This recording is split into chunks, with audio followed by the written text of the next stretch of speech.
তোমাদের সাথে শেয়ার করছি একটা হেলদি চিকেন বল স্যুপ রেসিপি।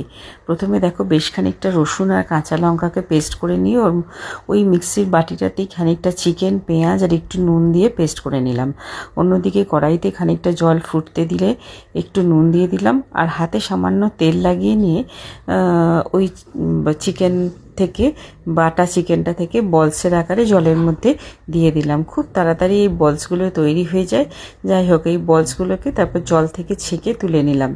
দিয়ে ওই জলটার মধ্যে ফেলে দিলাম না, ওই জলটার মধ্যে আমি বেশ খানিকটা রসুন কুচি আর গোলমরিচ গুঁড়ো দিয়ে দিলাম। যেই খুব ভালোভাবে বয়েল হয়ে গেল তখন প্রথমে সুইট কর্ন, তারপরে গাজর চৌকো চৌকো করে কেটে রেখেছিলাম, একটু আদা বাটা দিলাম, দিয়ে আর দিলাম খানিকটা বিনস আর খানিকটা ক্যাপসিকাম, বেশ খানিকটা ক্যাপসিকাম, কারণ শুধুই যদি স্যুপ খেয়ে রাত্রিতে কাটাতে হয় তখন সবজিটা একটু বেশি থাকাটা জরুরি। তাই বেশ খানিকটা সবজি কিন্তু ওর মধ্যে দিয়ে দিলাম আর দিয়ে ওর মধ্যে আরও 1 গ্লাস মতো জল অ্যাড করেছিলাম।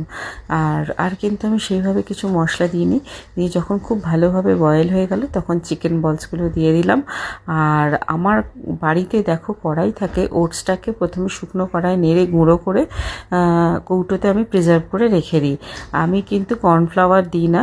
তো যাই হোক, ওইটাকে প্লেন জলে গুলে ওই ওটসটাকে ওর মধ্যে ঢেলে দিলাম, ওটস গুঁড়োটাকে দিয়ে ওটা যখন স্যুপটা বেশ ভালো করে বয়েল হয়ে একটু ঠিক হলো তখন আমি সামান্য ধনেপাতা দিয়ে ওটাকে একটু ঢাকনা দিয়ে রেখে দিলাম। তারপর যখন সার্ভ করলাম ওপর থেকে বেশ খানিকটা লেবুর রস চিপে দিয়ে দিয়েছিলাম। আর আমি কিন্তু একটু কাঁচা লঙ্কাও কুচিয়ে দিয়েছিলাম। তোমাদের যদি মনে হয় তোমরা কাঁচা লঙ্কা বা গোলমরিচ দিতে পারো। খেতে ভালোই হয়েছিল। তোমরা জানিও তোমাদের কেমন লাগলো।